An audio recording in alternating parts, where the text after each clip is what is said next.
Some of you may have figured out we're not home yet. We're only halfway there. Mother's intercepted a transmission of unknown origin. You got us up to check it out. Human. Unknown. Alien life form. Wait a minute, this movement.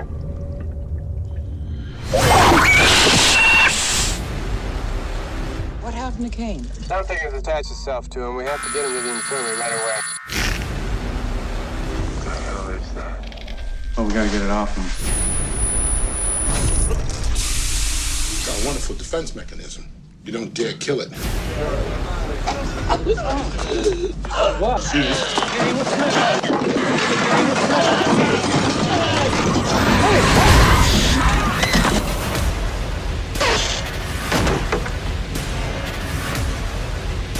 gotta be a way of killing it. Sorry. You still don't understand what you're dealing with, do you? Perfect. Organism.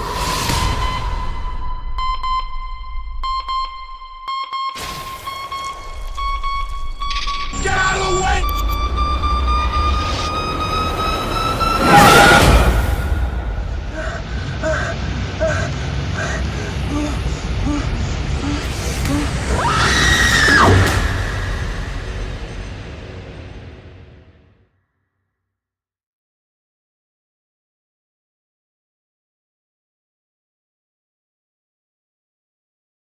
All right, hello everyone, and welcome to another episode of Back to the Blockbuster with your host Skis and Jackson, an anniversary episode, and your listeners' pick for the month of June. You guys chose wisely. Chose 1979's Alien, which was released on June 22nd, 1979. We were happy to talk about this one anyway. I think we're either going to talk about it now, which is why we put it up for you guys to potentially pick, because we didn't want to do it ourselves, because there's an opportunity to talk about this movie in August, because Alien Romulus comes out. So we could have done it then as like preparation for that. But we can always do like Aliens or something else to prepare for Alien Romulus in Definitely, August. which I think I'll still try and squeeze in, honestly. Yeah. But yeah, this is your listener's pick. Very good job on this one. I think we've said on other episodes, just talking about the movie randomly, that we both love the film a great deal. Absolutely. I've seen it a bunch of times, so this is just adding on to the list of how many watches I put in for 1979's Alien. It still holds up remarkably well. It's so well done. There's not enough nice things I could say about the movie. Absolutely, I agree. There's a reason that 45 years on, people still love and cherish this film. It absolutely deserves the title of, the sci-fi masterpiece that everyone's come to love and know it by. And I stand by that all these times later. I'm sure we're in the same boat. I don't know about you, but I would imagine you were probably not in feeling the need for a rewatch of this movie. With that being said, because I see this movie probably every couple of years, like you, I know we've talked about it a lot in the show. Big fan of not just this movie, but everything that came after it because of Ridley Scott's original. But still, when we saw that it was the listener's pick, there was still a little something inside me that was really grateful that I'd have the chance to rewatch it, because it never gets old. Always kind of similar to how you mentioned in our previous episode about Batman. Somebody could get you to throw it on next month and you'd be down. Same goes with Alien for me. It's just a great movie. Yep. There's always a big debate, which I guess we can have like a little later, but I just want to set it up. Like, I know what you're talking about. It's those first two movies, right? So it's Alien and then Aliens, which, you get into discussion with anyone, they're like, well, Alien is so much different from Aliens, because Alien is more, we've said it before on the show, it feels like it's Halloween in space. It's more like atmospheric and more of a horror movie, like a sci-fi horror movie, rather than Aliens, which is more like action oriented, and that is also great in its own right. The fact that sequel is able to really differentiate itself enough to stand out on its own, where people are like, having that discussion, like, no, this is the best one, no, that was the best one. Things get a little bit murkier for fans once you get to like 3 and Resurrection and Prometheus and Covenant. But you're right, this movie did spawn for better or worse. There's some really good entries in the franchise, and like any franchise, there's going to be ebbs and flows, pretty much. Definitely. But it all starts here, and I was actually surprised when I read that when the movie came out, it was met with mixed reviews when it first came out, but it made a lot of money when it came out. And they said critical assessment changed later down the line, and now people say it's one of the greatest and most influential science fiction and horror movies of all time. And I would have to agree. It really, without a doubt. Yeah, it really does. We talk about like less is more. You don't want to like. It's scarier when you don't show the monster right away, even though the Xenomorph is a great visual creation. On that note, I got my little mini version right here. There we go. Yeah, it's the only one of these I own. I walked past this at a drugstore one day, and this little guy was like on discount, and I was like, I can't walk past that and not get it. So I have this guy on my movie shelf. That's great. Love the Xenomorph. Yeah, I've said it before, but probably my favorite icon from like science fiction horror film. Like, just love the look of that creature. So awesome. But anyway, sorry, I had to throw that in there. No, that was great. I'm glad you did, and I'm glad that you actually own that. Super sweet. You feel like that would be me if I just saw that in the drugstore. I'm like, I need to just 100%. Same goes for a Predator. If I ever see one of those guys, I'm picking them up. I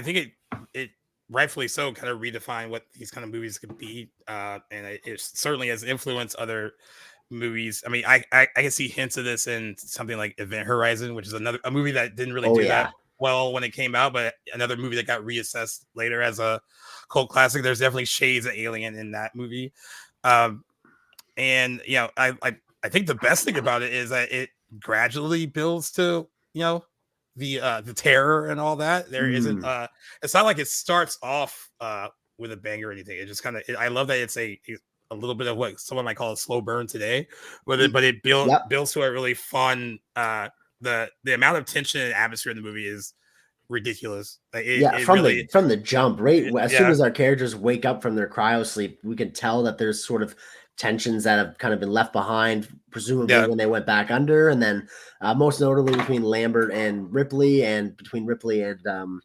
Parker too, which it's fun going behind the scenes and seeing a little bit about Ridley Scott manipulating these actors into like intentionally annoy each other so that there would be real tension that we then see in the movie. And I love that immersive filmmaking style that he utilized when making this movie, because it pays dividends in the final film, which is great. But yeah, absolutely. It starts like a mystery movie, which I love. And although I love Covenant, I can acknowledge that it borrows heavily from this original.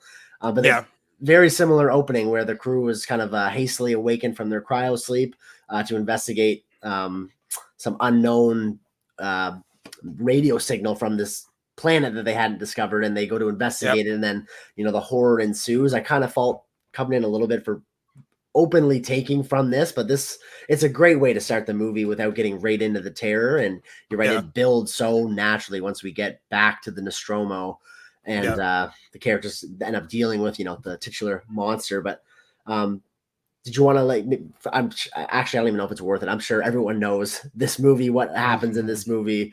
If you haven't seen it, I mean, don't let it. I guess we can give you but yeah, if you want to get the clipped out version of it.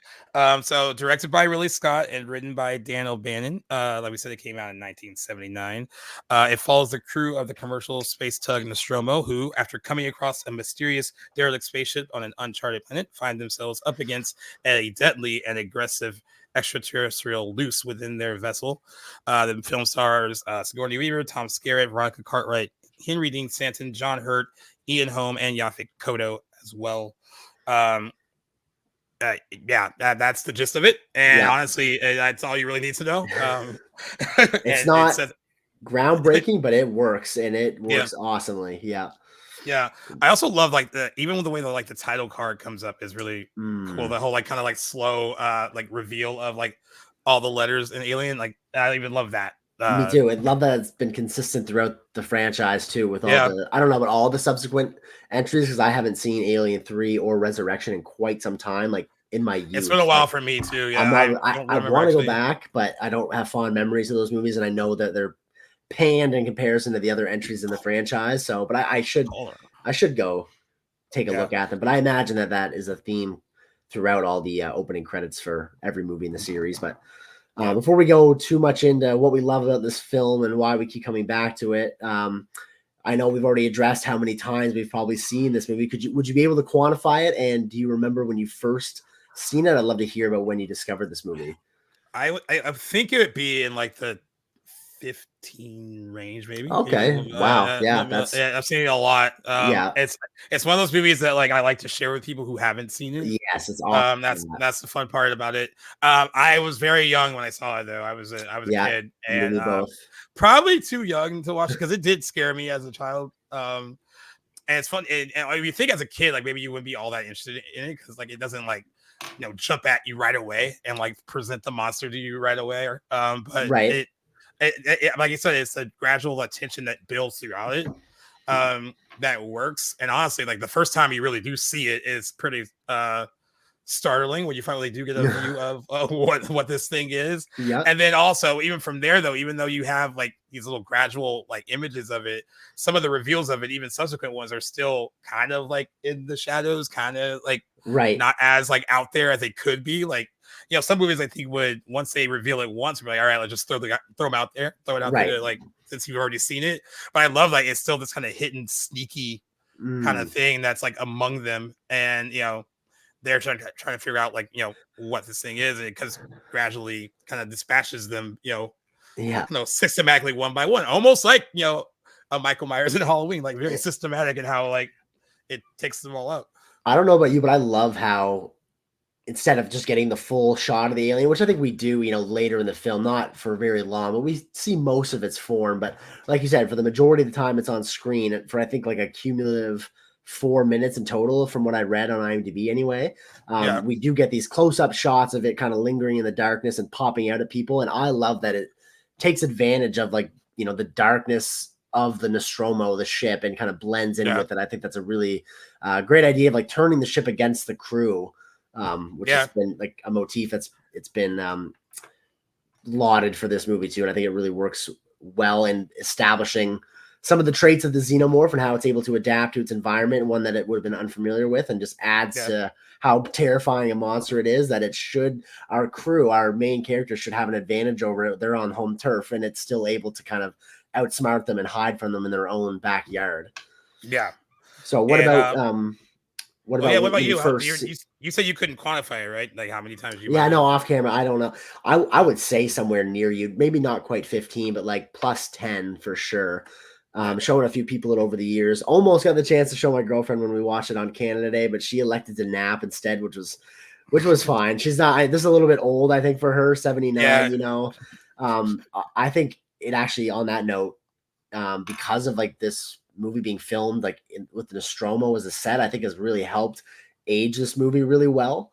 With the aside from like some of the technology that's featured, and even though the movie's set way in the future, you can tell they're using some tech that they would have had available at the time. I think it really adds some personality to the movie, and because of that, it doesn't really feel like you're watching a 70s movie, which wouldn't really make a difference otherwise. But it's helped, I think, in how this movie is able to be looked back upon in the future.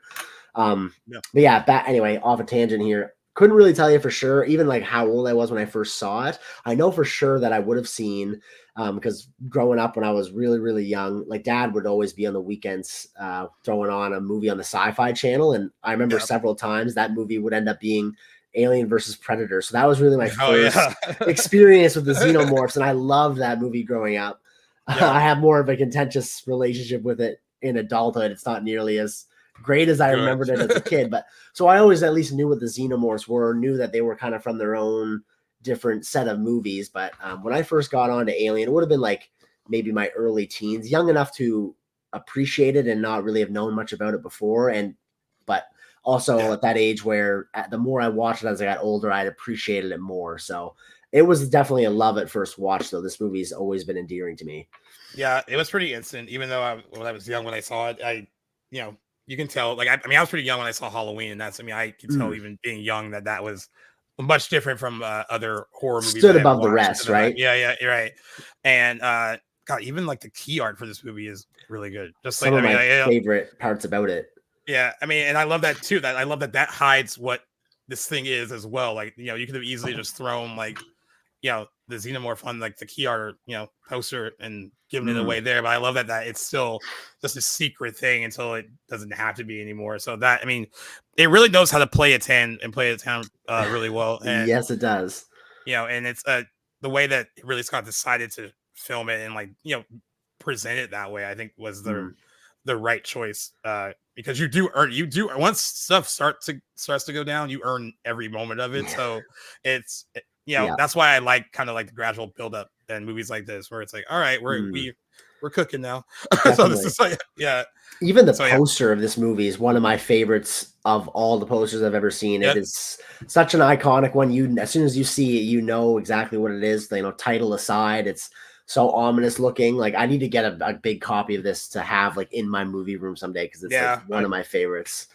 And the whole tagline, "In space, no one can hear you scream." Just that's like brilliant for the time.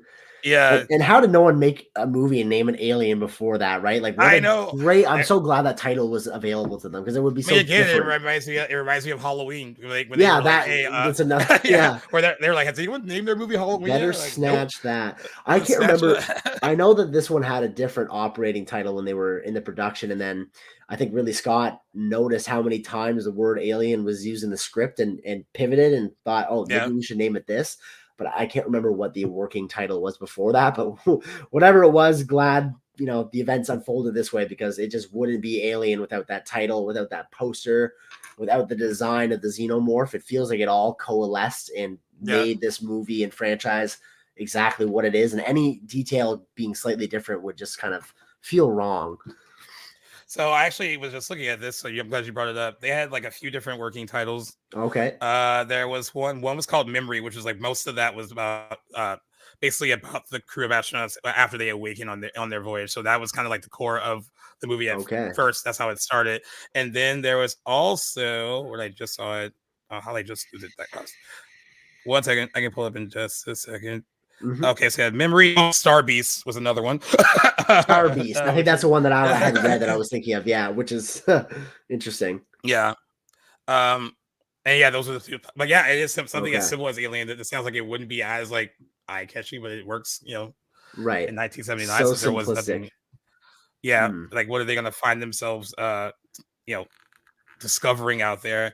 And I guess like we talked about this, even though we talked about how it's so cool that they kind of hide it for most of the movie. I mean, it's HR guy, right? That's who created the a Swiss artist that designed this pretty groundbreaking look for this creature. I mean, it's probably I think you kind of see when other movies do alien stuff, and I think everyone's kind of like comparing it to that in a lot of ways. I remember one of the reviews, and I remember this review as like even from being a kid, where someone gave a negative review to Independence Day and commented on the way the aliens look in Independence Day, and basically insinuated that like the way they kind of look, like it almost feels like almost like a knockoff of what it was, like nothing's been able to really top what these things can look like. And I think that's what it, the comparison is going to happen, because it's like one of the first major like, when you can see a ground breaking art concept like this, I mean, it's going to stand out. And I think that's why it's continued to stand out. That's why it's a part of so much great graphic key art. They just released, I think it was last week, they released a promotional image from Alien Romulus that has like the Xenomorph looking at Kylie Spanie's character. Yes. It's like kind of like the blue kind of lighting a little bit. It looks so cool. And like so that image like stays with you and is consistent throughout all the appearances, and even the sequels that may not live up to what the original did. But I mean, when you see it now, even like, are you still like, I mean, continue to be impressed by how good it actually looks and how it can still stand up 45 years later? Are we talking about the Xenomorph itself? Yeah. Oh, absolutely. It's my favorite part of all the Alien marketing. Whenever new promos or trailers come out, I'm looking for that shot, even though it's kind of counterintuitive. It is scarier when you don't see it and you don't want to see everything spoiled. But for instance, like with the Romulus trailer coming out, like I'm just itching for that first look at the Xenomorph. It's the biggest reason of why I'm such a fan of Covenant, because of how much Xenomorphs are in that movie compared to like its predecessor in Prometheus. Yeah. And I love, there's that, I don't know what your copy of it looks like. I have just the DVD of Covenant, and it has the shot from the movie of the Xenomorph on the ship as Like, they're on the ship, leaving the planet, and just its whole frame is on the cover, and its ferocity, its teeth are bared, saliva coming out of the mouth. Like, that is like the ultimate shot of the Xenomorph for me. Like, I love the look of this creature so much. There's a great poster for Covenant 2, the one that had like the all black background and the tagline was just run, and you just see like in the silhouette of a Xenomorph's face. Like, I love how it's adapted over the years, but still reminiscent to the original one in this movie. Like, obviously across the movies, they look a little bit different, and also love how there's like a practical explanation for its appearance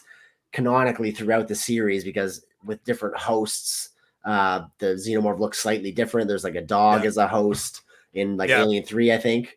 And then different even subspecies of it in Covenant, which I also think are great. The Deacon from Prometheus, I actually really love the design of that creature.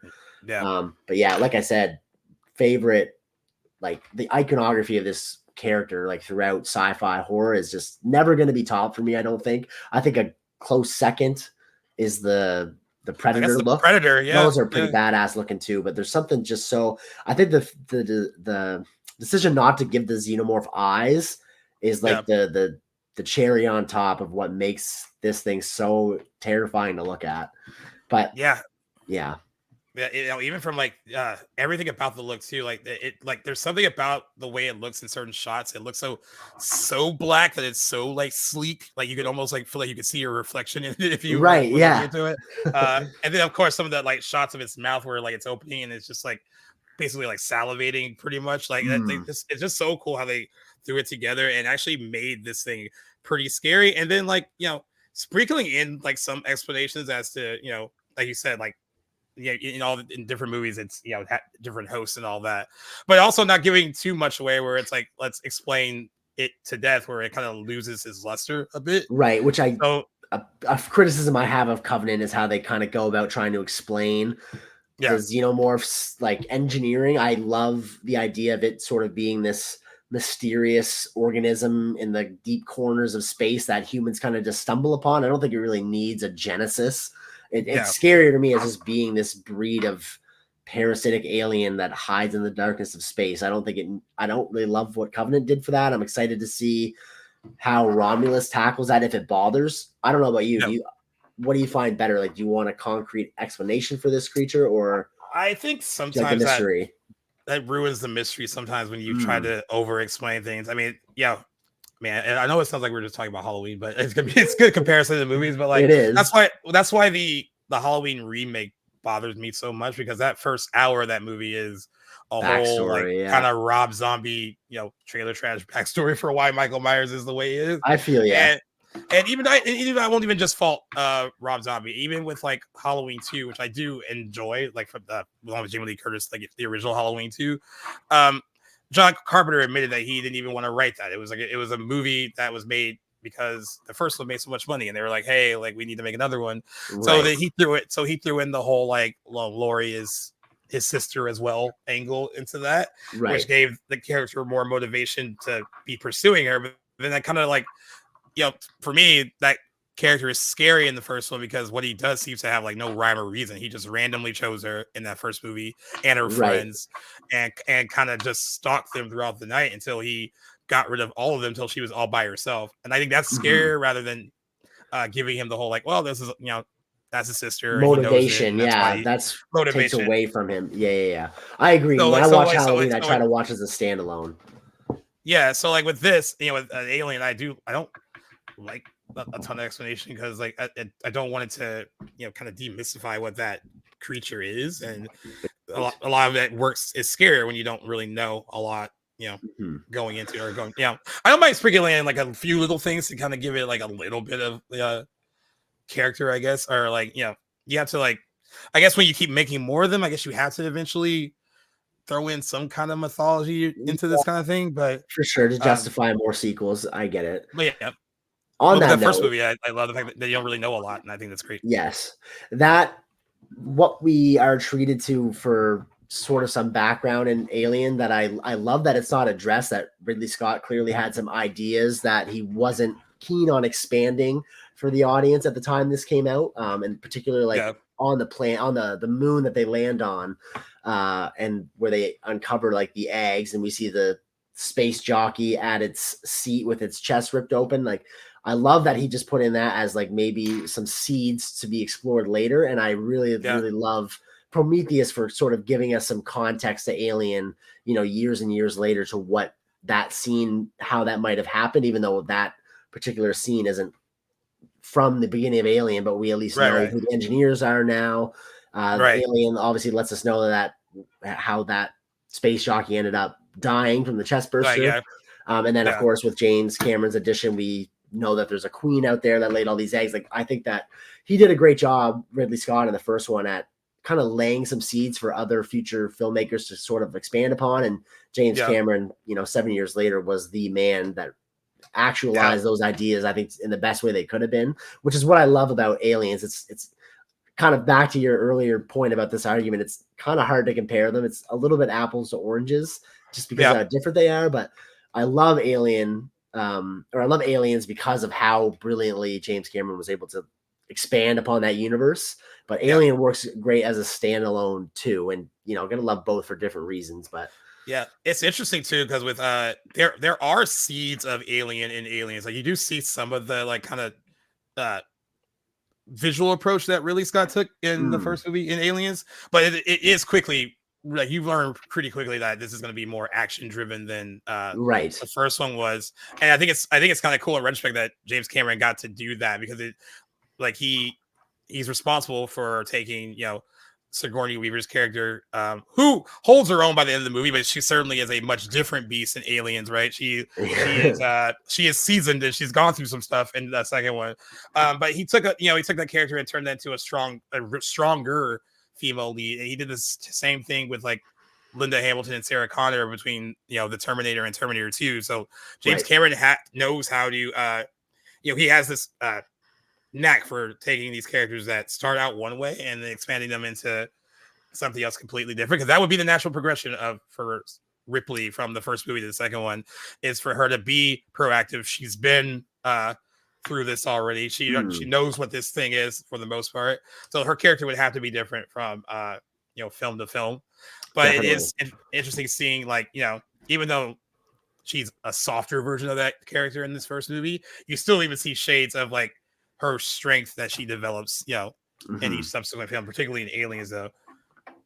Yeah. On the note of Ripley and just like the cast in general, what I love about this movie, I think I sort of focus on it with this most recent watch more than I had before, was that it really doesn't. I mean, I can't relate to the context of when this came out in the 70s, but I realized that John Hurt and Tom Skerritt were like bigger actors who were more marketed as like the potential leads for this movie. And of course, the audience watching was probably quite surprised at the order in which these characters die off, because you're thinking these are like the leading men in the movie and they're some of the first to go. Like, anyway, what I love and what I appreciated this watch was at how the movie doesn't set a clear individual protagonist at the beginning of the movie. You don't really know who you're going to end up with. Who is going to be the lead? Yeah, it's like the whole crew is like the lead against the Xenomorph, and then slowly as they get picked off, Sigourney Weaver establishes herself as more like the protagonist that we're going to stick it out to the end with. And I really like that, as instead of like having her be our main right from the opening of the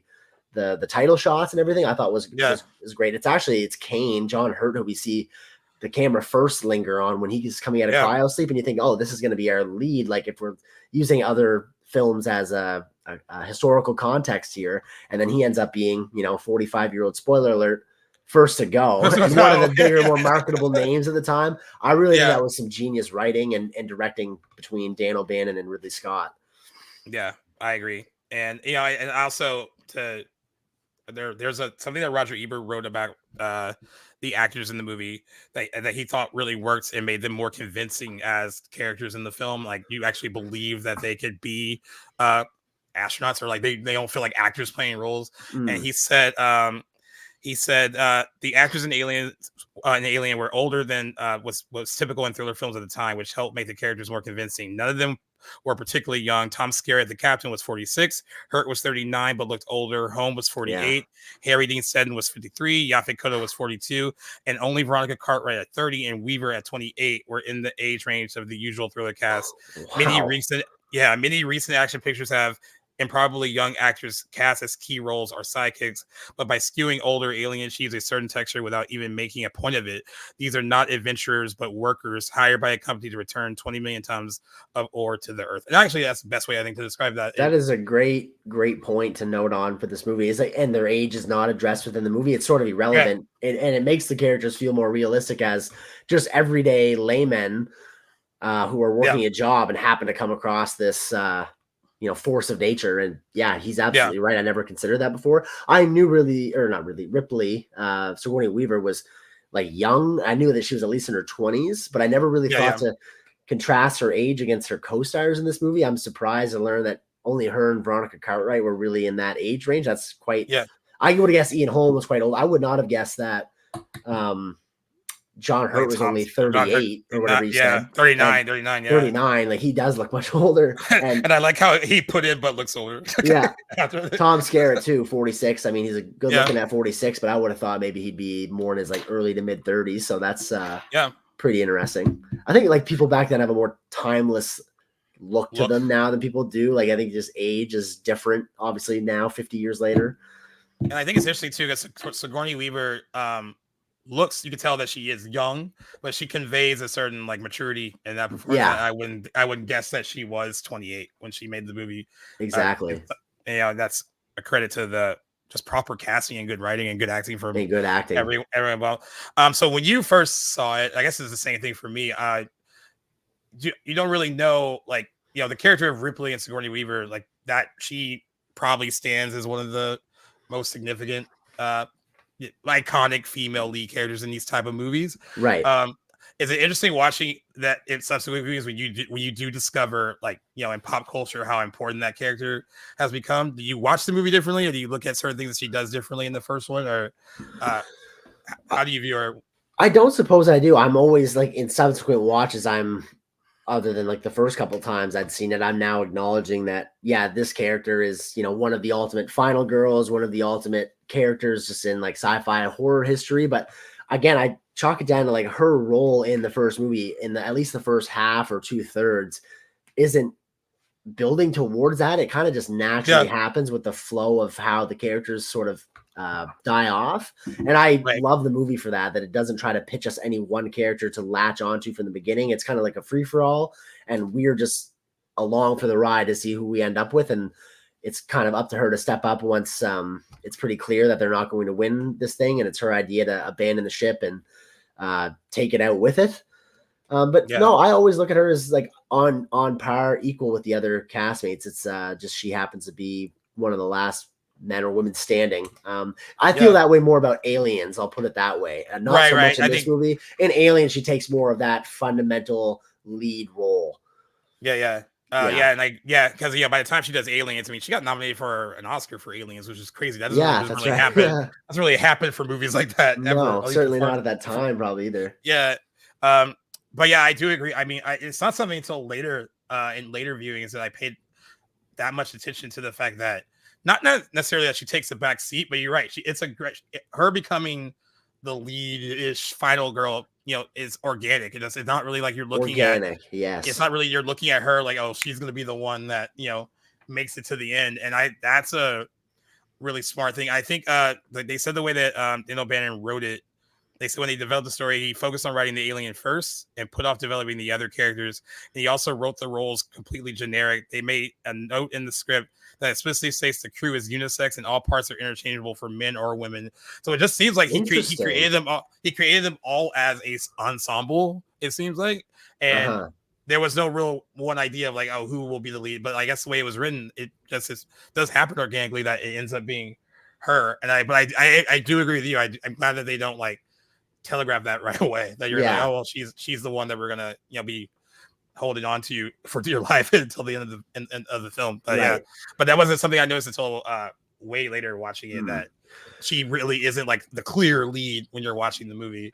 Yeah, I meant to ask you this more earlier in our discussion, and I regret the version I watched because I've seen it probably more times than I should have. But what edition of this movie did you watch? Did you watch theatrical cut or director's cut?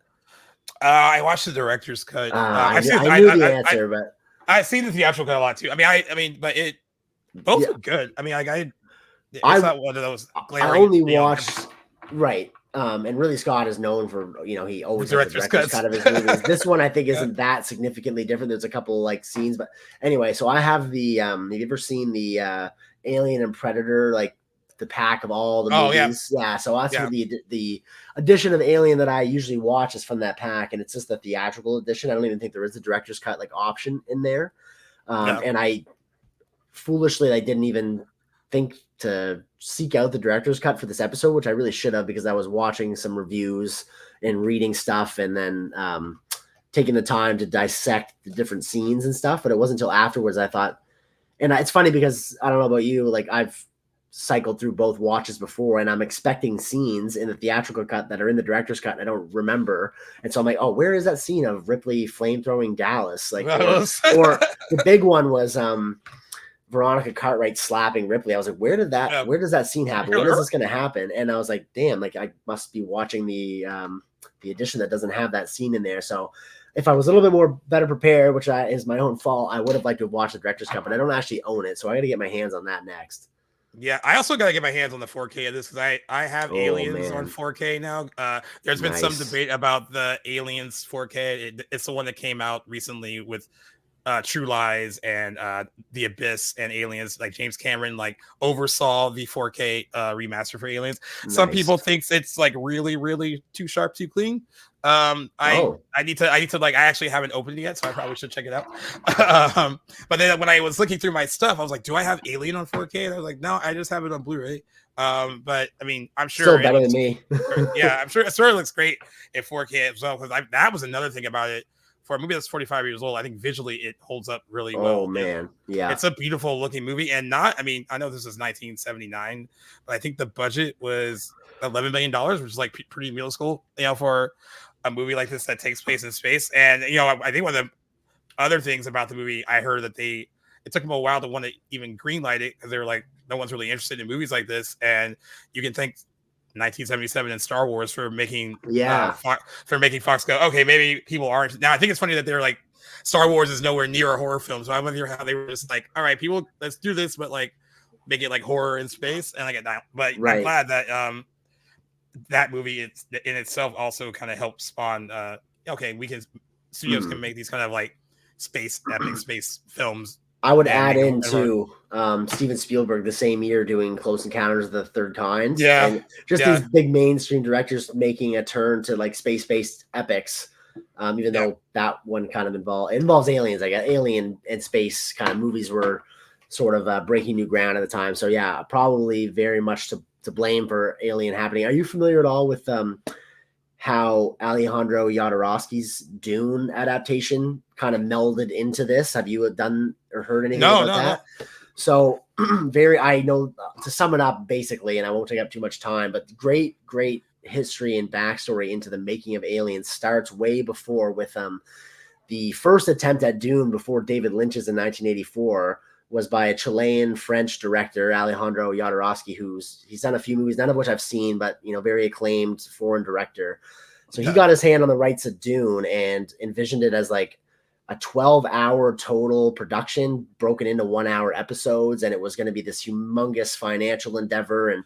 But he had studio interest, exactly, and got a lot of it off the ground, and actually had H.R. Geiger do the storyboarding and the concept work and art for that movie, or for whatever he was going to adapt it into. I don't know if it was going to be an episodic sort of release or a straight up film, but he had 12 hours planned for that, which is kind of adequate for Dune and all that. Yeah, you need that, yeah. But bottom line, financing fell apart because it was just too much to do at one go, and there wasn't much of an appetite in the 70s for that. And so a lot of the concept work from that Dune adaptation and H.R. Geiger's involvement then became Alien. So we have him to thank for what became of this. So a lot of that set design and the look of obviously there wouldn't be no xenomorph in that, but some of the creature design and stuff was kind of blended by Scott and company. And then we got Alien, which, as awesome as that first Dune adaptation probably would have been, I'm glad it went that way, because we probably wouldn't have Alien as we know and love it today if not for that big failures. So anyway, lots more to dive into on that subject, and I recommend reading into it sometime if anyone's listening and interested. There's some good YouTube videos that go into more detail, but super cool. Thanks for bringing the knowledge, Jackson. That's awesome. Yeah, I knew nothing. It was only it was when Dune 2 had come out, and I was just kind of going down rabbit holes of Dune that I came across that stuff and anything alien related. I was like, ooh, I have to learn more about this. So anyway, that was just all recent stuff, I guess, that I came across. But no, that's cool. Some cool I had no idea about that. I also think it's interesting too, because Alien is so like Ridley Scott is so synonymous with Alien, even at this point, right? And I read too that O'Bannon was going to direct it. He wanted that he would direct it, assumed that he would do it, and that didn't happen. And then we had Peter Yates, John Borman, Jack Clayton, Robert Aldrich, and Robert Altman were all considered for it until they got to Ridley Scott. They were impressed with his movie The Duelist in 1977. And he quickly accepted, and Scott really helped create a lot of storyboards for the film and all that. And Fox was impressed by what he was creating visually for it, and they were so impressed by it that they doubled the film's budget, because it originally was supposed to be made for a little over $5 million. And based on what Scott presented, they gave them more money. But can you? I mean, I know it's hard to think about. I can't think of anyone else doing this first movie, and the fact that there were some other people like potentially that could have done it other than him, because it seems like something that's so distinctly his vision, even though he didn't write the movie or anything. But like it is, you can tell like his DNA is all through it. So I can't really imagine anyone else helming it. The only person I would say would even come close, I bet you could guess who's on my mind. Oh, you mean like that we've already talked about, or to direct? If there was another person in some alternate timeline that I think I would want his hands on this movie, it'd be John Carpenter. Yeah, they were talking, he would have done really well with this, because I think he would have done awesome. But I agree. Like, this has Ridley's blueprints all over it. I'm glad it was him. I don't think anybody could really do it in the vein that he did it, but because we got The Thing and we, no one loved John Carpenter, I think I would trust him with doing this at the time if it was different. But nobody else. Ridley's the man. Like, after such a great career, I always first think of Alien when I think of Ridley Scott and Blade Runner after. This is still my. Now maybe I'm allowed to change my mind if I feel differently. I think this is still my favorite movie of his. I don't argue with that. I don't disagree with that. I think it might be his best movie, and I might think about this later and be like, oh fuck, it might be his other one. But this one stands out to me as his best film overall. At least visually, like what you said, all like it is his blueprint. It feels like it's so distinctly him, right? But I do agree with you. John Carpenter would be another good choice, because like he would know how to play with all those tight spaces and shadows and not showing you everything. Yeah, that's what I'm thinking, right? Yeah, a lot of good stuff that he could have done with that. And the effects were right up his alley too, which is another thing. Like, how can you talk about Alien without talking about the practical effects in this movie? Like, still to this day, among the best ever, I think, like, let alone genre, but just in film, like, it holds up. So, like, on par with The Thing, like, how amazing and shocking they are still to this day. And knowing the work that went in behind it, and like actual, like, I think it was pig guts and intestines that were used for the chest bursts. And the cast not knowing like who's getting splattered, and oh my god, that's the best part, because like you can tell, particularly Veronica Cartwright's reaction to the face splatter. It looks like she was not seeing that coming whatsoever. I'm glad you brought up the chest burst. I was going to ask you, what was it like when can you remember what you kind of thought when you first saw that, even like as a younger lad? Because me as a child, I was like, that is a lot. It still gets me to this day, dude. Oh, it's more so than the actual moment of it erupting out of John Hurt's chest. It's his physical reaction to it happening, and like the first, like, his chest bone or plate breaking before the xenomorph actually pops out. You see the blood splatter across his white shirt. Like, that to me is like almost like more painful than the moment is almost like a relief for him. It's like, because it's like wriggling around inside him, and he's flying all over the room, and they got to subdue him on the table. He looks like Regan from The Exorcist, basically. Yeah, he looks fully possessed. Yeah, he looks like he's going on some crazy acid trip. But that scene, a whole part of it, from him choking and and Parker telling him like that awesome line where he goes, "The food ain't that bad, baby," and Maybe. okay, something's going on with this guy. That Yeah. whole scene is just a masterclass. Unfortunately, like to actually answer your question, I believe I had like more as I was, because I'd seen this movie. This was one of those movies as I was sort of coming of age as an early blossoming cinephile. This is one of those movies that you're told to watch sooner than later, right? So I saw it like pretty early in my like film loving endeavor. But of course, you know, YouTube being a thing, I think I'd had this scene, not the context, but the actual chest burst I had seen before I'd seen it in the movie. So I knew what I was getting to, but the context behind it adds a lot to that experience. So yeah, it was quite it's like the segment of the movie that I remember from my first watch more so than the entire thing, because I watched this like alone. My room at my parents' place was great. It was like basically half the house. It was on like unconnected side of the right side. It was like an attic essentially. So I had this big TV, old big TV, pitch black room, and that's how I watched like most of like the classic movies when I was first coming around. So it was, and I've watched Alien several times that way, and it was a great way to experience it. That chest burst scene though, like, you know, it's iconic. Everyone's first time seeing that, I think, is a special moment. Yeah, it's you know, it starts with the whole like face hugger thing. So there's like, I mean, that's one of the first few things that you see that's like, oh, there's something amiss on the ship. Also, I can watch body horror, but it's hard for me to like keep my face on stuff when, like, you know, anything that's like crawling around your body and like, like you know, that's such a violation of, you know, it feels like a bit. So like he looks like he's in real physical pain when it's trying to burst out, and then it happens, and then it's the slow kind of it coming out, and observing everything, and then it just like, and then it screams and escapes, and it just reminds you of like when you try to kill like a spider in your room and you miss it, and it like gets away. You're like, where is it? Yeah. where to go? Immediate discomfort. Yeah. Yeah, but it's such a, I mean, it's hard for me to like fully watch the screen when it's happening, because I'm just like, you know, it's well done though. I mean, it's probably one of the most iconic horror movie scenes. A top 5 scene, I'd say. I just gotta say, I think as great as that scene would be with literally no audio, it's great. I think the cherry on top that really makes this scene like great to exceptional is Veronica Cartwright's dialogue when the camera's on the Xenomorph, she goes, I don't know how she vocalized it, but she just says, "Oh God," in this like really strained, disgusted way, and that dialogue just complements the visual of the Xenomorph looking around so well. Like the scene just wouldn't be the same without her saying that. I love what they said that so with that, speaking of the chest burster scene, they said Dan O'Brien put his finger on the problem that they were having when they were developing like what has to happen next is the creature has to get on the ship in an interesting way. I have no idea how, but if we could solve that, if it can't be that it just snuck in, then I think the whole movie will come into play. So they didn't want to have it just snuck in. And they said in the middle of the night, I woke up and I said, I think I have an idea. The alien screws one of them, it jumps on his face and plants its seed. And then everyone else goes, oh my God, we got it. That's the whole movie. There you go. Yeah.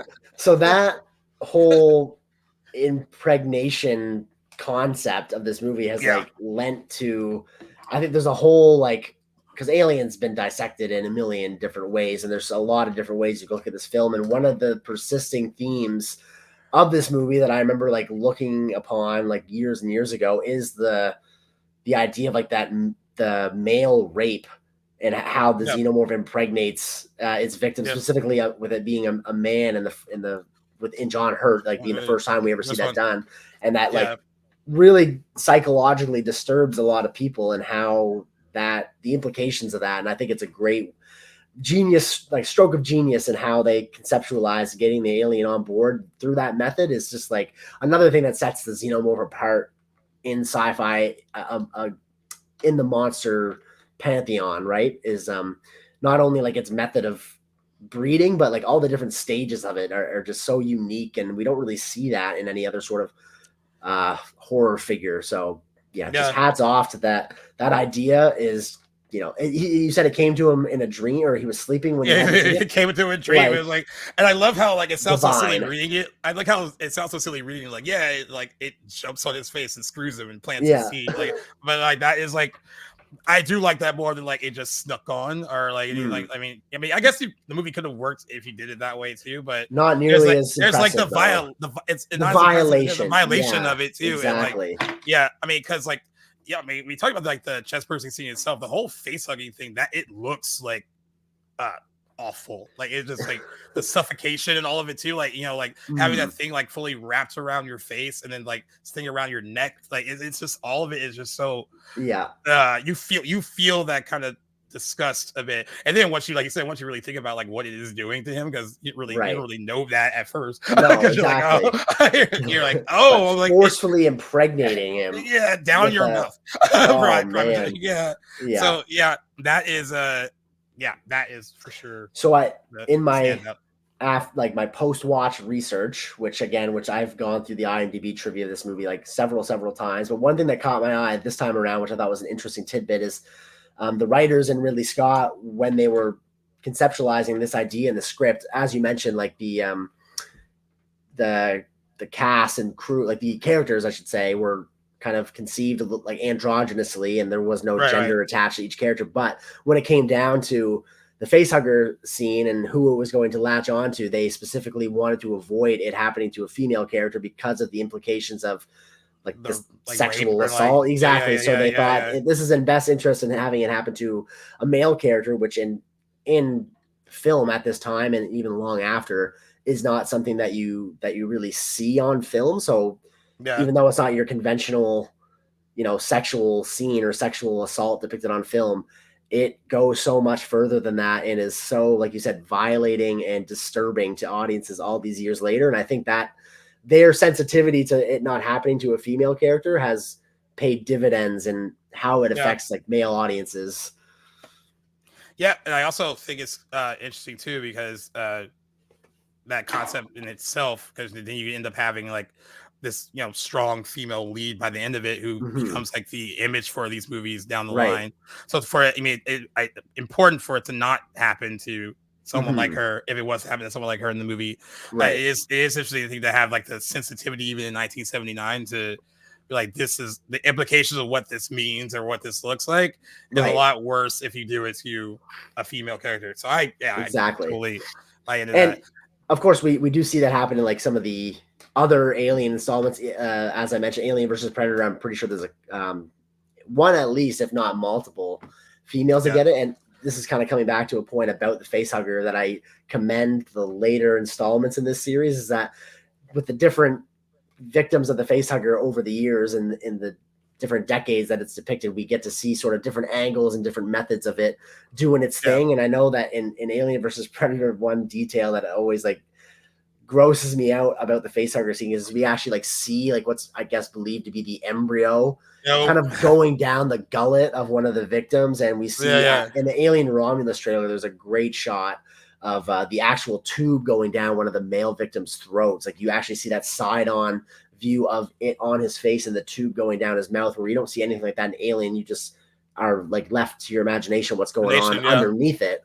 But just great to see it all in all its glory across all the different depictions of what it's doing. Yeah, I was about to ask you, what device do you think works better? Is the using your imagination to understand what might be happening while that's on their faces, or is it seeing it visually go like kind of down? In Alien, I think it works perfectly, and the audience being able to fill in the blanks using their imagination a little bit is great, because you can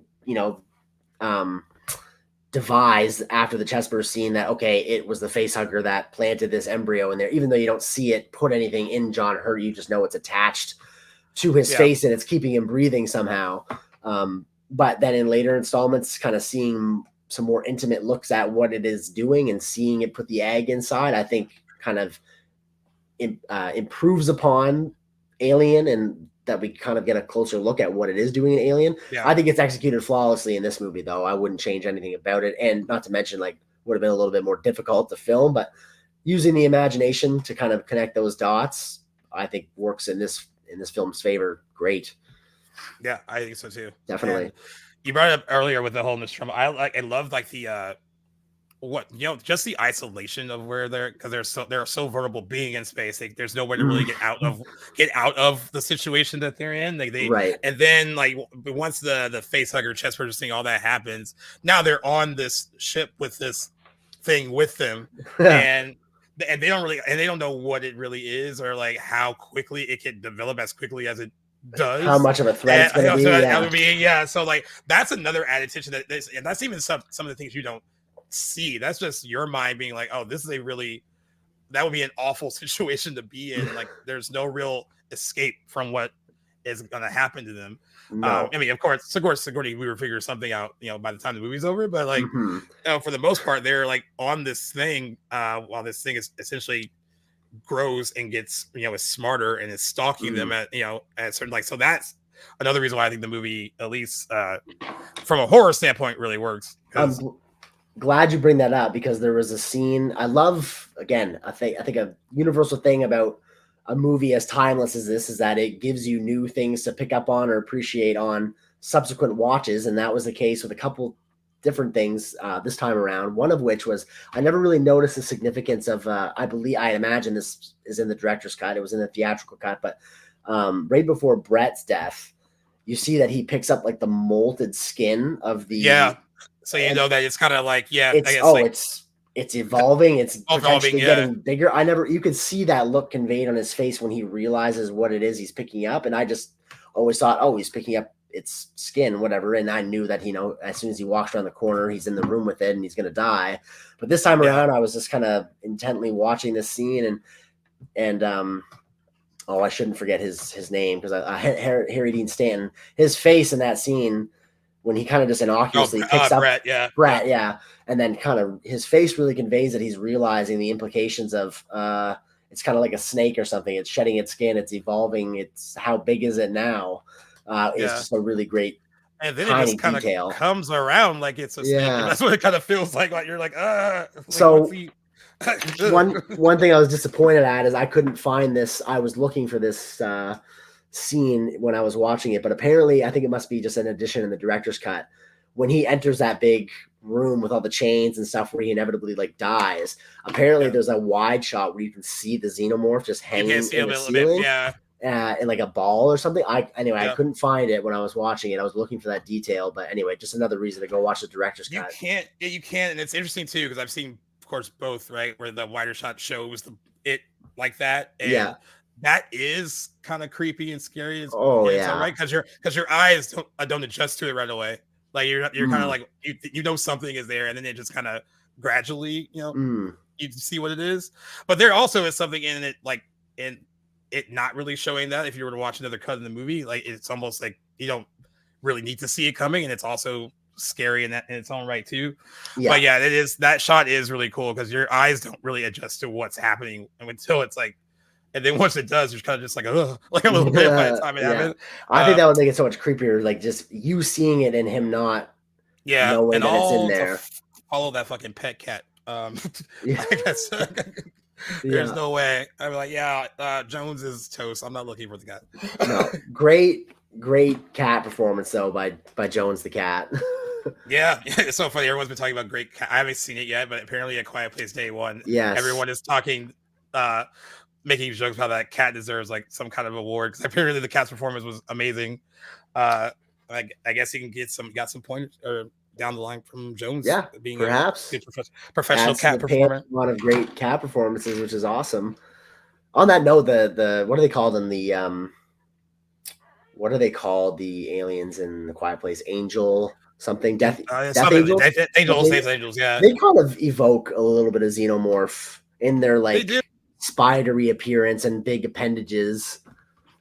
And I actually think they visually look cool. I mean, sometimes like the alien, the creature art, because of what we were used to from what started with this movie, can look not as good. Or you're like, oh, that feels like a pale imitation of something that's a little bit better. But I actually do like the look of them and like the way they move. And there's like a certain like aggression to how they move. And you're right, there is kind of like a little spider, like that's how they kind of move out. And I guess that is kind of similar to how the Xenomorph moves. There is a sleekness to how the Xenomorph moves too, so I think it's kind of cool as well. It's not all like it could easily be like a stop attack kind of situation where like it's a big scary thing. But I love like it's really is like it's evolved so much and it's so smart that there is like an animal basically stalking its prey, and it's not like throwing itself out there and being noticed. And that is, the fact that it has that level of intelligence is also another thing that makes it scary too. Exactly, and it is intelligent. I love that across like the Alien movies, it's referred to usually by androids that are admiring it as like the perfect organism. I know Michael Ash says it in this movie too, where he calls it the perfect organism. You could tell that he admires it. And then I think even more notably, David in Prometheus and Covenant is really just marveling at what a perfect killing machine it is. And like they're so right, those characters, because it's exactly what the Xenomorph is bred to do. Yeah, I know it. It's funny. I know other people have been on the show and they talked about those movies. I've always, since you brought up David, and I know this is not the movie we're talking about, but it's very similar to Ian Holm's character in this. Like I always with David, everyone always asks, like, does he do what he does to Logan Marshall Green's character like intentionally because he's evil, or is he really just trying to learn like what this will do to is he a student of science? Of science, right. And like some people, I've actually looked at it as he is just curious as to what it will do, but like other people look at it a lot differently. I think that it's something that he does intentionally to like a more of an evil act. But like David's also evolving and learning too, and wants to see what these things are capable of, what they might do to someone else's body that's different from his.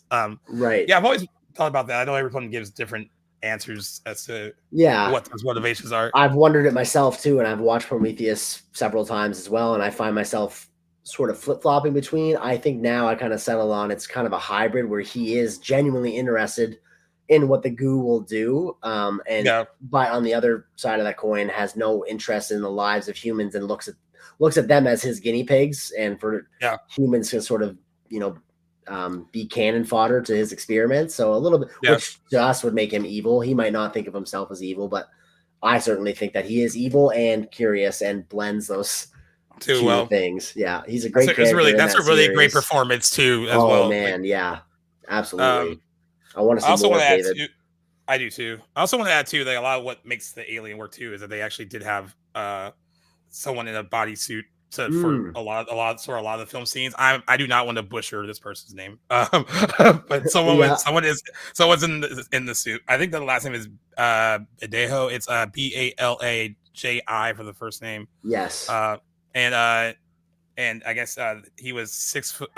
They said the latex costume was made to fit his slender 6 foot 10-inch frame by taking a full body plaster cast.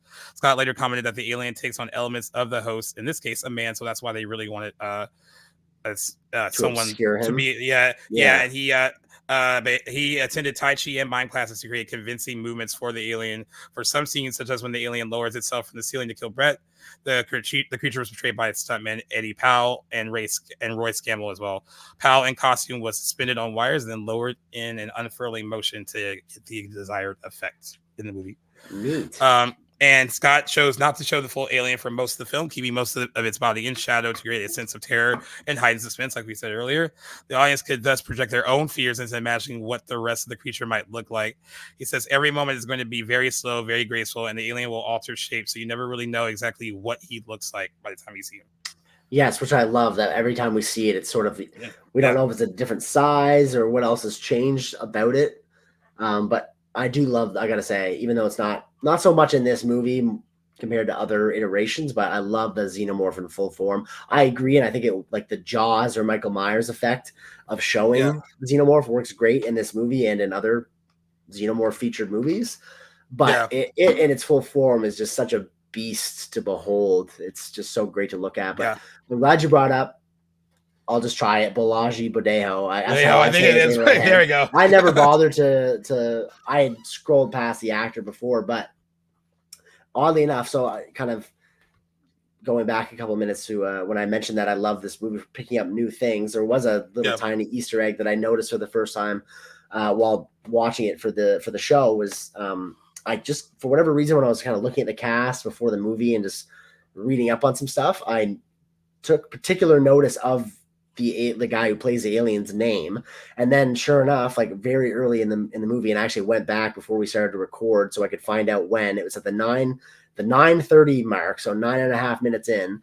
The camera is on Lambert, and I noticed that there's like a piece of paper. It ends up being a cigarette carton. I didn't know this when I was first watching. It looks like a pamphlet or a big piece of paper, but it has the name of the guy that plays the alien on it. It says Bellagio Imperial.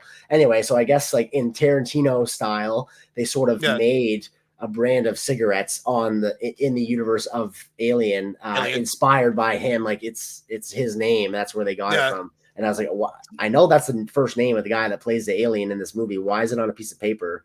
And then I read it in the IMDb trivia afterwards that it's just like, a little tie-in fun Easter egg. So yeah, it's awesome. Pretty neat. But yeah, he does a great job.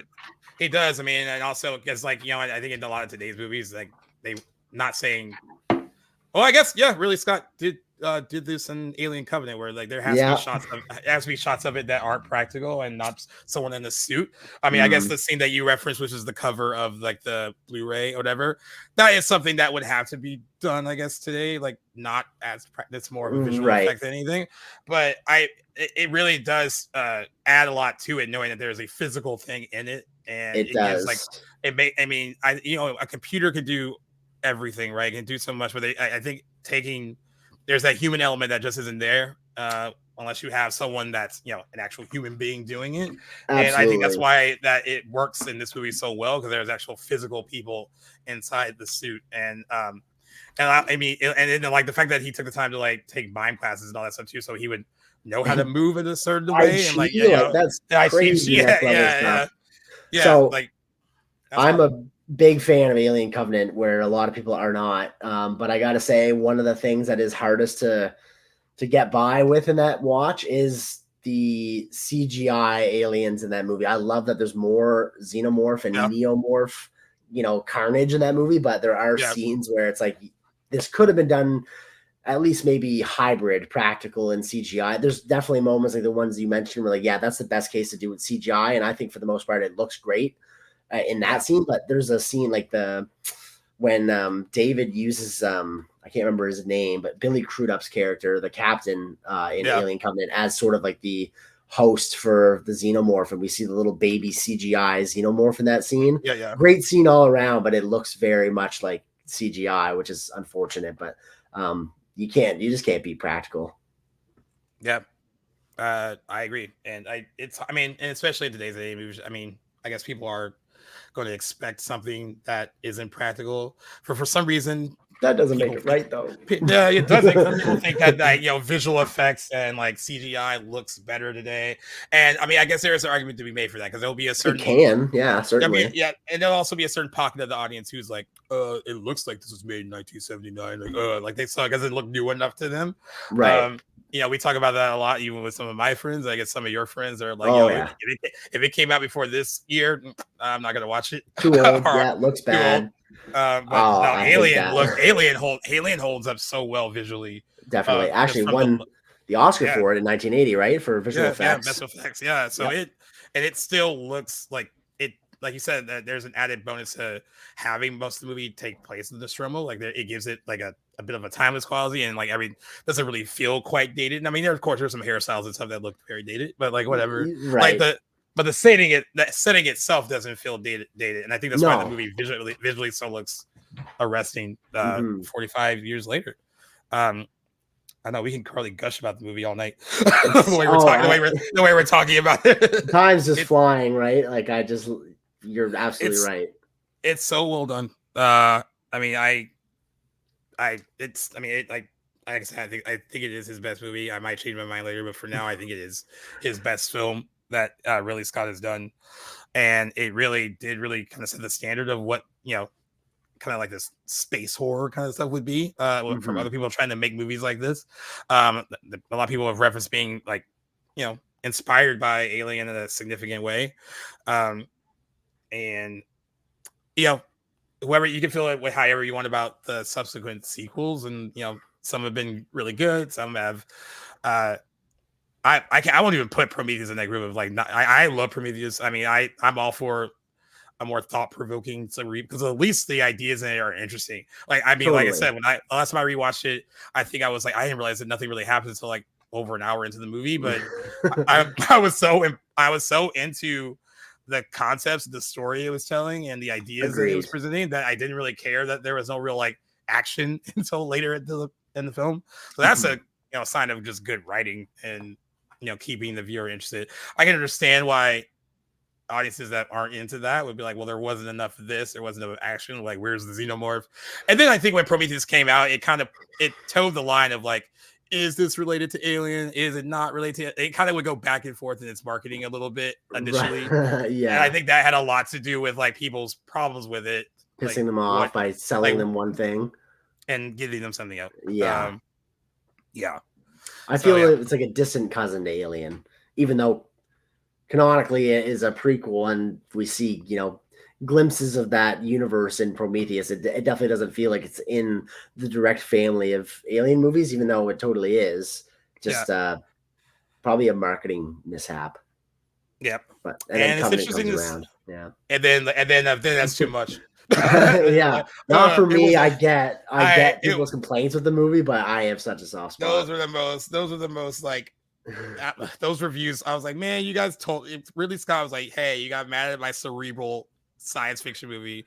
Here you go. Here are all your xenomorphs. Here's some gore. Here's some gore. And you're like, no, that's too much. It's not as smart as Prometheus. He definitely did. Time has like been good to both of those movies. I think though. I think so seems too. Like it. I still need to rewatch Covenant. I think that might be the one I rewatched before Romulus because I've seen the other one so much more. That and Alien 3 because I haven't watched Alien 3 in a really long time. I guess I'm championing Covenant 3. I'd love to talk with that movie even if it's off camera. Like just And I feel like Romulus is kind of gearing up to be more in vein of like kind of like a blend between those two movies, Alien and Alien Covenant, like where it has like the mood and the atmosphere and the look of Alien, but with like the modern sensibilities and action and gore of Covenant with, being Xenomorph heavy. Like I'm just can't wait to get that in August. But yeah, watch Covenant if it's been a while. Would love to chat it. Yeah, I would love to watch it again. And it's weird to think, I mentioned it earlier that initially the movie had mixed critical reviews when it first came out. It's hard to imagine a time when this wasn't considered a classic of cinema. But they said some critics who were not usually favorable towards science fiction, such as Barry Norman of the BBC's film series, were positive about the film's merits, while others, however, were not. Reviews by Variety, Sight and Sound, Vincent Canby, and Leonard Maltin were mixed to negative. A review by Time Out said the film was an empty bag of tricks whose production values and expensive trickery cannot disguise imaginative poverty. In their original review on sneak previews, critics Gene Siegel and Roger Ebert gave the film 2 yes votes. Ebert called it one of the scariest old-fashioned space operas I can remember. Siegel agreed that it was scary, but said it was basically a haunted house film set in a spaceship and was not the greatest science fiction film ever made.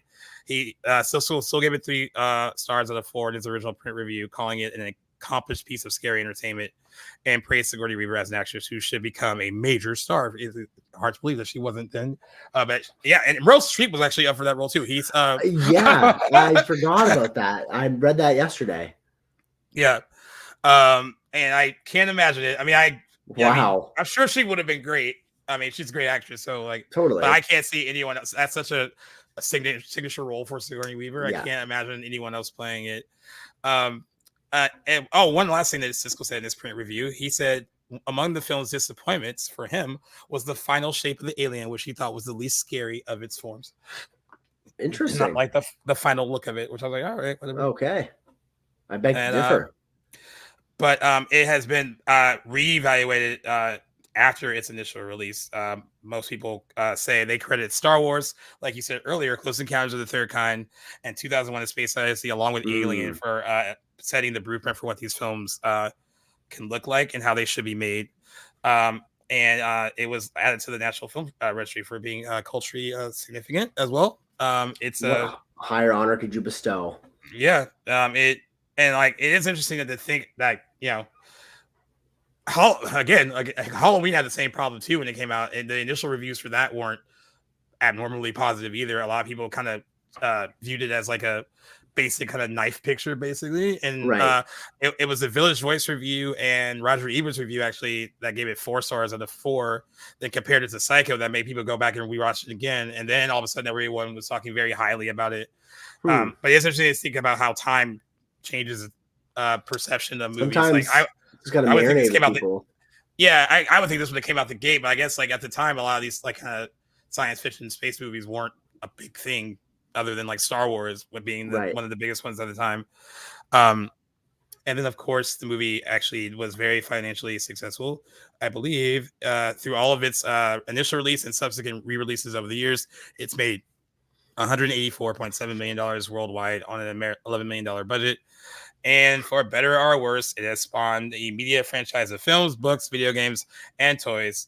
And followed by several sequels: Aliens, Alien 3, Alien Resurrection, and a crossover with the Predator franchise that you used to love as a kid. Alien versus Predator. Well, a 2-film prequel series was directed by Scott before the upcoming film Alien Romulus. So it's a big, evolving, expanding franchise that started with this 1979 classic. I also want to rewatch Alien vs. Predator. It has an anniversary coming up. I mean, it's in August. I wouldn't be opposed to doing it. I haven't watched it. I haven't watched it in like a really I own it. I mean, I just haven't watched it in a really long time. I gotta say, as a former like big fan of the movie from my youth and a lover of both Predator and Alien franchises, my last watch of AVP was disappointing. I didn't find it held up that much, but I mean, you know, could have been the mood. I wouldn't be opposed to covering it maybe later in the summer, especially while the Alien hype is all the rage. Strong, yeah.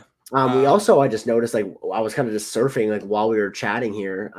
We are getting another Alien movie, not the FX show, but there's an Alien Awakening in production right now. It's very early. There's not much about it yet, but let's see if I can pull it up and give you some more details. I had it earlier. I think it's right now. It's actually called an IMDb untitled Alien prequel, but it's operating on the name Alien Awakening. And let's see, I believe, it's got plot unknown. Writers are credited as Dan O'Bannon and Ronald Shusett, who are the writers credited for Alien. So it's probably just, you know, based on characters that they've created. But there's a few trivia facts about it on the IMDb page. So that could be coming down the pipeline too, which is great, because I don't know about you, this series has not run out of steam as far as I'm concerned. I would love to see more Alien movies, or even just Xenomorphs featured in something, even if it's like kind of a Prometheus timeline. How about you? Are you ready for more? I know you're excited for Romulus. I mean, I'm excited for Romulus, and if it kind of is a kind of return to form, I'm not saying like we talk about Prometheus and Alien Covenant, we both enjoyed it, but if it's harkening back to like Aliens, that kind of style and vibe, then I'm all for it. I also think it's cool because a lot of directors wouldn't be happy about this. Ridley Scott, for all, you know, I've heard some, you know, begrudging comments from him in recent years because he's older and he can say whatever he wants. But he seems really cool about not having complete ownership of this and like letting other directors tackle it, which I think is really cool. Like, I mean, some directors wouldn't be; they'd be more a little bit critical of what other people have done with it. And you know, I know that he's in Alien, Prometheus, and Alien Covenant, but there's been some that he wasn't involved with in the director's chair, and I think it's cool that he, you know, kind of lets these directors do their thing and kind of put their own spin and take on it. So I think that says a lot about him as a professional, not to like kind of like hold on to it just as his. Yeah, I think that's really good. And he's given his endorsement to Fede Alvarez and what he's done with Alien Romulus. And I guess James Cameron did too. It's so funny because they're both kind of synonymous. I mean, Ridley Scott more than James Cameron, but he did direct a seminal like installment of it that is considered a classic in its own right too. But yeah, you always get those stories like when a new one's coming out. If anyone from that first 2 core people, if they gave their seal of approval to it, that means it might be good. So. Yeah, I'm looking forward to it. I can't wait to see it. So I kind of feel I know where our scores are gonna go, maybe. But I'm gonna let you go first. I won't leave you in suspense. Like Alien is a 5 out of 5 for me. Perfect. Is it perfect? It's perfect to me. I don't think I don't have any issues with it. I Really should have seen that director's cut this time around. I doubt it would have really changed my feelings, but I even think the theatrical is brilliantly paced, brilliantly acted. The writing is one of the strongest components of this movie. You know, it gave us the first iteration of the Xenomorph, one of my favorite characters in film. I got no complaints, wouldn't change a thing about it. 5 out of 5. Yep, I'm 5 on the 5 and 2. It's perfect. You know, I guess there's little things you can nitpick, but they're not enough for me to like lower the score. I did want to. I forgot to ask you about how do you feel about how everything wraps up, like how she dispatches the creature and all that. Were you fine with how, made sense for the movie? It's not a cheap like cop out kind of.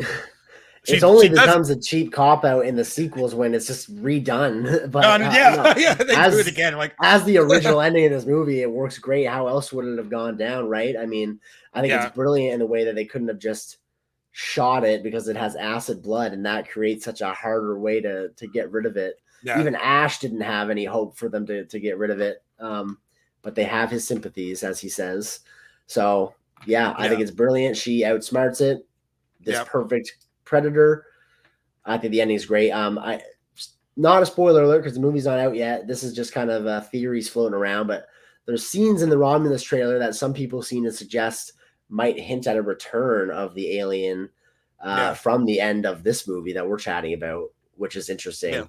I'd be interested to see if that is the case. I feel like that might undo or help undo the ending of this one. I don't know how I'll feel about that. It has to be pretty well executed if I'm on board for that, but that could just be a big stretch. But is there contention with the ending with anybody? Do you feel otherwise? No, I think actually, I just wanted to ask you. I think it works enough too. I love the fact that she does just outsmart it and outwits it, and you kind of also see the beginnings of like how really intelligent that Ripley is too, and how resourceful she is. And it's so crazy because like you don't know that you're getting an aliens like when you first see this in 79, but it's a really good setup for where her character eventually goes and how and how she evolves. Even in that second movie, you see some of that in those final moments where she is, left to her own devices to figure out how to, dispatch this thing. Because like we said earlier, like there's no real escape for them. That seems like obvious. So the fact that she does come up with something to, get it off the ship is, I think works in terms of like how it builds to it, like again, organically, like we talked about earlier. It's not like they feel like a cheap cop out. I guess similar to what they would say, like if the thing just snuck onto the space shuttle, that would be like, oh, whatever. Right. I think the way this ends and how she figures out how to get rid of it works for a standalone movie. I do agree with you though. It got used again. Even Covenant does it. And Covenant does it, yeah. And I guess you can view that as like, oh, look at that nice little homage to like the first movie, but it's like at a certain point, it's like, no, that's just it feels cheap now. It was cool then. Now it's cool now. Let's hope Romulus gives, a different ending. Yeah. But we sometimes we don't always agree on scores, but like I kind of figured we would give this perfect 5 out of 5 because it really is. I thought so. I think we've only been the same score twice now. Twice, I know. And what was the other time you've been over? I forgot. One of our it was recent though. Yeah, I remember we were chatting. Oh, I think it was Dead Poets Society. Was it Dead Poets Society, or was it before that? Was it that? It was something. Couldn't tell you. Yeah. We do this a lot, guys, so that's why we can't remember which one it was.